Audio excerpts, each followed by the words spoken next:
MCC बारेको व्याख्याले जनतामा फैलाएको भ्रम हटेको छ, महामन्त्री थापाको भनाई।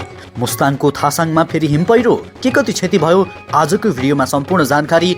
नेटोको भन्छ रुसले युक्रेनमा घातक बम प्रयोग गरेको फरमान छ। एमसीसी अनुमोदन प्रक्रियामा राष्ट्रघात गरेको अध्यक्ष प्रचण्ड दाहाललाई आरोप। मोरङको बेलबारी बेतनमा टिकटक बनाउनेहरूको भिड, किसानलाई बाली जोगाउने गाह्रो। प्रहरीले नियन्त्रणमा लिएका युवाको मृत्युपछि सुर्खेत तनावग्रस्त।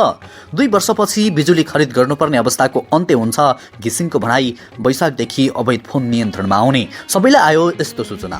दाङ सल्यान सडक खण्ड आइतबारदेखि 10 दिन बन्द हुने, पल शाहको विरुद्धमा उत्रिन पूर्व बीच नेपाल श्रृङ्खला खतिवडा। युद्धग्रस्त देशमा फँसेका नेपालीहरूको उद्धारमा किन सधैँ भारतकै भर?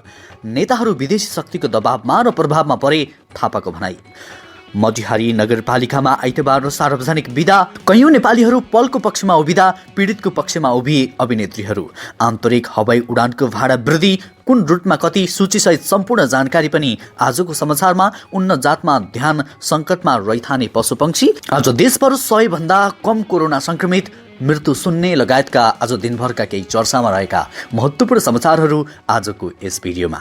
दर्शकवृन्द नमस्कार, युट्युब च्यानल इन्फो खबरको समाचार बुलेटिनमा तपाईँलाई हार्दिक स्वागत छ। आज पनि केही चर्चामा रहेका महत्त्वपूर्ण समाचारको साथमा म सन्तोष कठायत उपस्थित भइसकेको छु। पुरा समाचार अत्यन्तै धेरै महत्त्वपूर्ण भएकाले अन्तिमसम्म हेरी समाचारलाई लाइक गर्न, कमेन्ट गर्न, त्यसैगरी साथीभाइमा सेयर गर्न नबिर्सिनुहोला। साथै हाम्रो समाचारलाई कुन ठाउँ, कुन जिल्ला र कुन देशबाट यति बेला प्रत्यक्ष रूपमा हेर्दै हुनुहुन्छ कमेन्ट बक्समा जानकारी गराउनुहोला। र सदैव ताजा र सत्य समाचार हेर्नको लागि हाम्रो युट्युब च्यानललाई सब्स्क्राइब गरी सँगै आउने बेल आइकनलाई प्रेस गर्न पनि नबिर्सिनुहोला। समाचारको सुरुमा टिकटक विकृतिको प्रसङ्ग। मोरङको बेलबारी बेतनामा रहेको फुलबारीमा आन्तरिक पर्यटकको घुइँचो लागेको छ। मोरङको बेतनामा किसानहरूले क्यान्सरको औषधि बनाउन प्रयोग हुने बाली रोपेका छन्। अहिले फुल फुलेको छ, त्यही फुलबारी हेर्न भिड लागेको छ। देशको कुना काप्चा इन्टरनेटको सेवा, विद्युत सुविधा बढेसँगै सामाजिक सञ्जालमा प्रयोगकर्ता पनि बढेका छन्। टिकटक नामक एप नेपालमा सबैभन्दा बढी प्रयोगमा आउने एप हो। टिकटकमा रमाइलोको लागि भिडियो बनाउने बहानामा बारीमा भएको बालीको भने बिजोक नै भएको छ। बेतनामा रहेको औषधि बारीमा सेल्फी खिच्न अहिले आन्तरिक पर्यटन बढेका छन्। घुइँचो लाग्न थालेको छ। यहाँ आउने प्राय टिकटकरहरू नै भेटिन्छन्। फोटो र भिडियो खिच्ने बहानामा तोरी बारी नै नष्ट गरेको किसानहरूको गुनासो छ।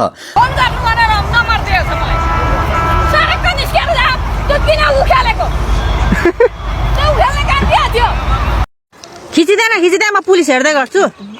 बसेर पलाक पुलक हेर्नु फेरि यताउता आउँदैछ कि। आन्तरिक पर्यटकको नाममा विकृति नै फैलिएको किसानहरू बताउँदछन्। बारीमा प्लास्टिक फालिने, बाली कुल्चने, बालीको क्राउन बनाउने गतिविधिले किसान दिक्क भएका छन्। अहिले आन्तरिक पर्यटकको नाममा बाली नै नष्ट गर्ने गरी सेल्फी खिच्न आउने टिकटकरहरूलाई बारीभित्र पस्न नदिन दिनभर किसानहरू कुर्नुपर्ने बाध्यता छ। शनिबारको भिड रोक्न त झन प्रहरी नै परिचालन गर्नु परेको छ। दर्शकवृन्द, यसरी अरूको बाली नष्ट गरी टिकटक बनाउनेहरूलाई तपाईँको सुझाव के रहन्छ कृपया कमेन्ट बक्समा लेख्नुहोला। त्यसैगरी अब कुलमान घिसिङको प्रसङ्ग। नेपाल विद्युत प्राधिकरणका कार्यकारी निर्देशक कुलमान घिसिङले 2 वर्षपछि बिजुली खरिद गर्नुपर्ने अवस्थाको अन्त्य हुने दावी गरेका छन्।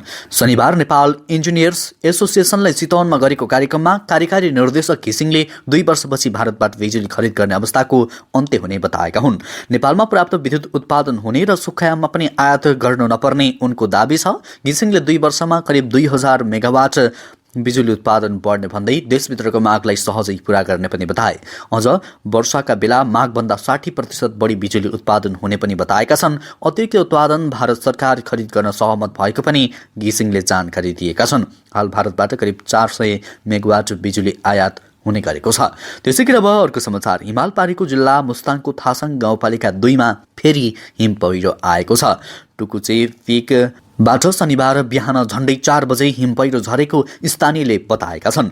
हिमपहिरोले मानवीय क्षति भने पुर्याएको छैन, तर हिमपहिरोले पुरिँदा स्थानीयका चौरी भने मरेका छन्। थासाङ गाउँपालिका 2 वडा सदस्य गौतम शेरचनका अनुसार थासाङ 2 छिप्लुङ भन्ने ठाउँमा टुकुचे पिकबाट हिमपहिरो झरेको छ।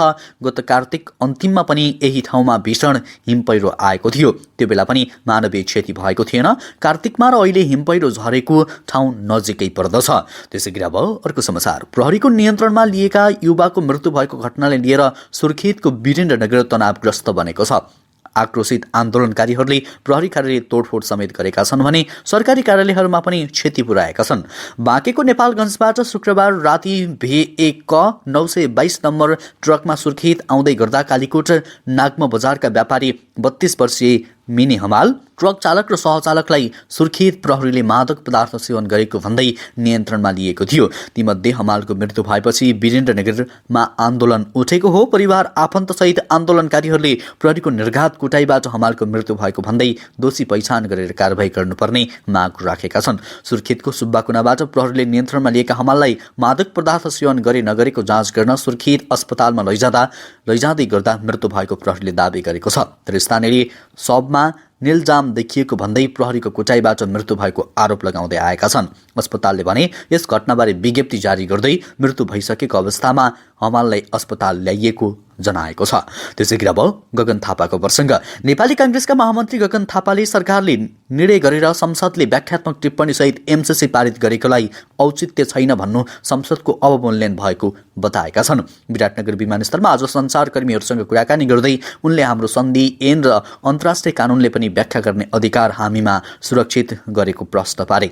महामन्त्री थापाले व्याख्यामा केही नयाँ नभएको बताउँदै सन्धि सम्झौतामा जे छ त्यही बुझाइलाई स्पष्ट पारिएको उनले बताएका छन्। उनले MCC सम्झौता व्याख्याका सम्बन्धमा काङ्ग्रेस स्पष्ट रहेको छ भन्दै अन्य राजनैतिक पार्टीलाई थप स्पष्ट बनाउनका लागि र संसदबाट सहज रूपमा पारित गर्न या आवश्यक भएको हुँदा आफूले यसलाई सकारात्मक रूपमा लिएको धारणा राखे। महामन्त्री थापाले भने आगामी 2-4 महिनापछि जनतामा सो सम्बन्धमा रहेको भ्रम हट्दै जानेछ। उनले सम्झौताको विरुद्धमा भ्रम फैलाई हल्ला गर्नेलाई आगामी 5-7 वर्षसम्म यस सम्बन्धमा प्रश्न सोधिरहनुपर्ने, अन्यथा पुनः अन्य कुनै प्रकारका विषयमा हल्ला एवं भ्रम फैलाइरहनेछन् उनले भनेका छन्। त्यसैगरी अब पल प्रकरणको प्रसङ्ग। अभिनेता पल शाहले एक नाबालिगलाई जबरजस्तीकरण गरेको प्रकरणमा विभिन्न कलाकारहरूले आफ्नो भनाइ राखिरहेको बेला पूर्व मिस नेपाल श्रृङ्खला खतिवडाले पलको पक्षमा बोलिरहेकाहरूलाई जवाफ दिएकी छन्। इन्स्टाग्राममा स्टोरी मार्फत उनले एक वयस्क व्यक्तिले नाबालिगमाथि यौन सम्बन्ध राख्नु कानुन विपरीत भएको भन्दै अपराधीको पक्षमा नबोल्न आग्रह समेत गरेकी छन्। मलाई अझै विश्वास लागिरहेको छैन कि मानिसले एक नाबालिगको साटो 30 वर्ष नागिसकेका आरोपितलाई समर्थन गरिरहेका छन्। यो सम्बन्धले किशोरीमा कस्तो मानसिक प्रभाव पारेको छ भन्ने तपाईँले कल्पना गर्न सक्नुहुन्छ। हो, उनी जताततै अन्तर्वार्तामा देखिएकी छन्। यसको मतलब यी सबै कुरा बुझ्न उनी परिपक्व भएकी छैनन्। यो घटनाबाट नेपालीहरूमा चेतनाको निकै कमी भएको बताएकी छन्। नाबालिगसँगको यौन सम्बन्धबारे बनेका कानुनबारे बुझ्न समेत उनले आग्रह गरेकी छन्। उनले यस्तै चाहन्थिन् भन्नुहुन्छ भने तपाईँ पीडकलाई साथ दिँदै हुनुहुन्छ। यदि नाबालिगले नै यसो गर्न चाहेकी हुन् भने हुन्न भन्ने वयस्कको काम हो, किनभने निर्णय लिनेमा उमेरले पीडित सानी छन्, जबकि शाह उनीभन्दा धेरै उमेरका थिए, श्रृङ्खलाले लेखेकी छन्। त्यसैगरी अब अर्को समाचार। उत्तर एटलान्टिक सन्धि संगठन नेटोका महासचिव जेन्स स्टोलटनबर्गले रुसले युक्रेन आक्रमणका क्रममा घातक बम प्रयोग गरेको आफूहरूसँग प्रमाण रहेको दावी गरेका छन्। रुसले अन्तर्राष्ट्रिय कानुन विपरीत क्लस्टर बम र अन्य घातक हतियार प्रयोग गरेको हामीले वितरण पाएका छौँ, महासचिव स्टोलटनबर्गले भने। उनले पश्चिममा सैन्य गठबन्धनहरूले युक्रेनको आकाशमा उडान प्रतिबन्धित क्षेत्र लागू नगराउने समेत घोषणा गरेका छन्। त्यस्तै नेटो फौजलाई युक्रेनी सेनालाई सहयोग गर्न तत्काल सो क्षेत्रतर्फ नपठाउने, बरु आफ्नै ढङ्गले सहयोग गर्ने उनको भनाइ छ। यसैबीच नेटोको घोषणाले युक्रेनी राष्ट्रपति जेलेन्स्की क्रोध बनेको प्रान्त विवरणहरूमा जनाइएको छ। युक्रेनमाथि रुसी सेनाले हमला गर्दा पश्चिमा देश र नेटोले सहयोग नगरेको राष्ट्रपति जेलेन्स्कीले गुनासो गर्दै आएका छन्। त्यसैगरी अब अर्को समाचार। नेकपा माओवादी केन्द्रका अध्यक्ष पुष्पकमल दाहालले पार्टीभित्र MCC सम्झौताको बचाउ गरेका छन्। दाहालले शुक्रबार बसेको केन्द्रीय समिति बैठकमा लामो व्याख्यासहित MCC बचाउ गरेका हुन्। सत्ता गठबन्धन जोगाउन पनि MCC को पक्षमा उभिनु परेको दाहालको भनाइ छ। बैठकमा दाहालले व्याख्यात्मक टिप्पणीको प्रतिरक्षा गरे पनि नेताहरूले भने लिखित रूपमै त्यसमा असहमति राखेका छन्। बैठकमा केन्द्रीय सदस्यहरू कृष्णबहादुर महरा, देव गुरुङ, गिरिराजमणि पोखरेल र लीलामणि पोखरेलले MCC सम्झौता राष्ट्रघाती भएको भन्दै लिखित असहमति राखेका छन्। नेता नारायण काजी श्रेष्ठले मौखिक रूपमा असहमति राखेका छन्। उनीहरूले MCC अनुमोदन प्रक्रियामा सहभागी भएर पार्टीले राष्ट्रघात गरेको र त्यसको प्रमुख दोषी अध्यक्ष दाहाल भएको पनि आरोप लगाएका छन्। दर्शकबिन, तपाईँहरूको नजरमा प्रचण्ड के साँच्चीकै राष्ट्रघाती हुन् त या होइनन्? तपाईँको विचार कमेन्ट गर्नुहोला। त्यसै गरी अब अर्को समाचार। नेपाल दूरसञ्चार प्राधिकरणले आगामी वैशाखदेखि अवैध फोन नियन्त्रण गर्ने प्रविधि सञ्चालनमा ल्याउने जनाएको छ। आज प्राधिकरणको 24औं वार्षिक उत्सव समारोहका प्राधिकरणका अध्यक्ष पुरुषोत्तम खनालले आगामी वैशाखदेखि नेपालमा सञ्चालित अवैध फोन नियन्त्रणमा ल्याउने प्रविधि सञ्चालनमा ल्याइने बताएका छन्। प्राधिकरणले गत साउन 1 गतेदेखि आंशिक रूपमा अवैध फोन नियन्त्रण गर्ने प्रविधि मोबाइल डिभाइस म्यानेजमेन्ट सिस्टम लागू गरेको थियो। सो अवधिसम्म अवैध फोन नियन्त्रण गर्ने प्रविधि जडान गरे पनि पूर्ण रूपमा प्रविधि जडान हुन सकेको छैन। उनले एमडीएमएसका लागि आवश्यक पर्ने सफ्टवेयर आयात गरी जडानको काम सम्पन्न भएको भन्दै वैशाख 1 गतेदेखि सो प्रविधि सञ्चालनमा ल्याइने बताए। सर्भिस प्रोभाइडर छनौट गरी हाल इम्पोर्टेड मोडेल सञ्चालनमा आइसकेको छ। अब कस्टम मोडेल सञ्चालनको तयारीमा हामी छौँ। अब बाँकी केही काम सकेर वैशाखदेखि नै सञ्चालनमा ल्याउँछौँ उनले भने। त्यसै गरी अब कमल थापाको प्रसङ्ग। राप्रपा नेपालका अध्यक्ष कमल थापाले नेपाल विश्वका शक्ति राष्ट्रहरूको चलखेलको केन्द्र बन्ने खतरा बढेर गएको बताएका छन्।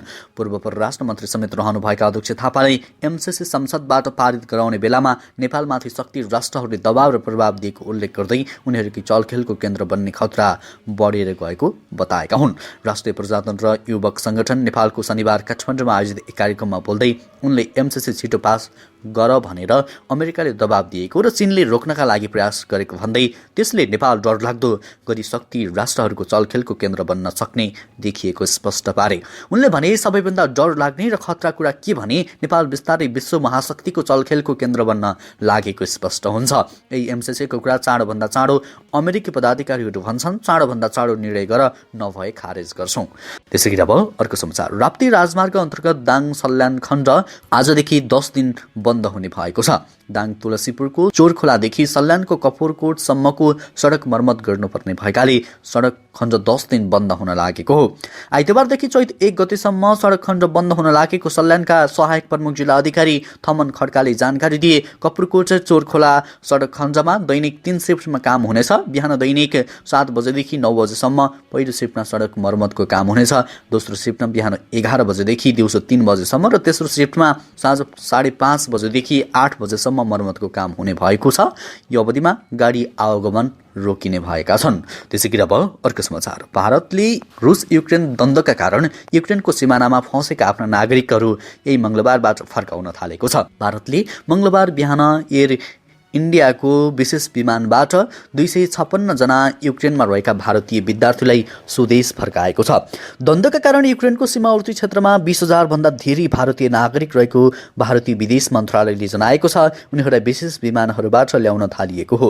युद्धका कारण युक्रेन छाडेका नेपालीहरूलाई स्वदेश फर्काउन सरकारले भारतसँग सहयोग मागेको छ। भारत स्थित नेपाली दूतावासले भारतीय विदेश मन्त्रालयलाई युक्रेनमा रहेका नेपालीहरू आफ्ना नागरिकसँगै फर्काइदिन मौखिक आग्रह गरेको हो। युक्रेन र रुसको द्वन्द्वका कारण दोस्रो देशमा शरण लिएका नेपालीहरूलाई भारतको सहयोगमा सुरक्षित स्वदेश फर्काउन तयारी भइरहेको परराष्ट्र मन्त्रालयकी सहसचिव तथा प्रवक्ता शिवा लम्सालले जानकारी दिएकी छन्। त्यसै गरी अब अर्को समाचार। नेपाल वायुसेवा सञ्चालक सङ्घले आन्तरिक हवाई उडानको भाडा वृद्धि गरेको छ। आइतबार फागुन 22 लागू हुने गरी सङ्घले आन्तरिकतर्फको हवाई भाडा वृद्धि गरेको हो। सङ्घले आन्तरिक उडानतर्फ 90 रुपियाँदेखि 540 रुपियाँसम्म भाडा वृद्धि गरेको छ। आइतबारदेखि लागू हुने गरी तोकिएको भाडा अनुसार सबैभन्दा बढी विराटनगर नेपालगञ्ज रोडमा भाडा वृद्धि भएको छ। विराटनगर नेपालगञ्ज रोडमा 540 रुपियाँले भाडा वृद्धि गरिएको छ भने सबैभन्दा कम काठमाडौँ सिमराको 90 रुपियाँले भाडा वृद्धि भएको उल्लेख गरिएको छ। त्यस्तै काठमाडौँ धनगढीको 445 रुपियाँ, काठमाडौँ भद्रपुरको 300 रुपियाँ, काठमाडौँ सुर्खेतको 345 र काठमाडौँ नेपालगञ्जको 330 रुपियाँले भाडा वृद्धि गरिएको छ। नेपाल आयल निगमले गत बिहिबार पेट्रोलियम पदार्थ, पेट्रोल, डिजल र मट्टितेलसँगै हवाई इन्धनको समेत मूल्य वृद्धि गरेपछि हवाई उडान कम्पनीहरूले पनि भाडा वृद्धि गर्न बाध्य भएका हुन्। त्यसै गरी अब अर्को समाचार। नेपाल सरकारले दिगो विकास लक्ष्य अन्तर्गत भोकमरी शून्यमा सीमित गर्नको लागि सन् 2030 सम्म कृषि क्षेत्रको उत्पादकत्व 2 गुणासम्म बढाउने भनेको छ। यसको लागि नेपालमा पशुपक्षीको नस्ल सुधारको अभियान नै चलाएर विदेशी प्रजातिको नस्ललाई स्थानीय पशुहरूमा वर्णसङ्कर गराउने भनिएको छ।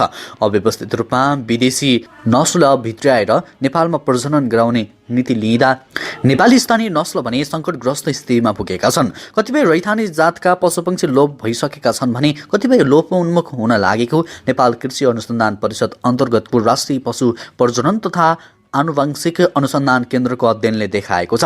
15 फागुनमा अमेरिकाबाट 7वटा साँडे नेपाल ल्याइयो। 5वटा 100% शुद्ध होलिस्टिन र 2वटा शुद्ध जर्सी साँडे वर्ण संस्करणको लागि नेपाल ल्याइएको हो। नेपालमा नस्ल सुधार तथा दूध वृद्धिको लागि यी साँडे नेपाल ल्याइएको Nepal livestock sector innovation आयोजनाले जनाएको छ। त्यसै गरी अब अर्को समाचार। पछिल्लो 2 महिनामा 4 पटक पेट्रोलियम पदार्थको मूल्य बढेर उपभोक्ताको ढाड सेकिँदा अर्थ मन्त्रालय भने खुसी छ। इन्धनको मूल्य बढ्दा उपभोक्ताले भार परेको छ, तर प्रतिशतका आधारमा राजस्व वृद्धि हुने भएकाले सरकारलाई फाइदा पुग्ने भएको छ।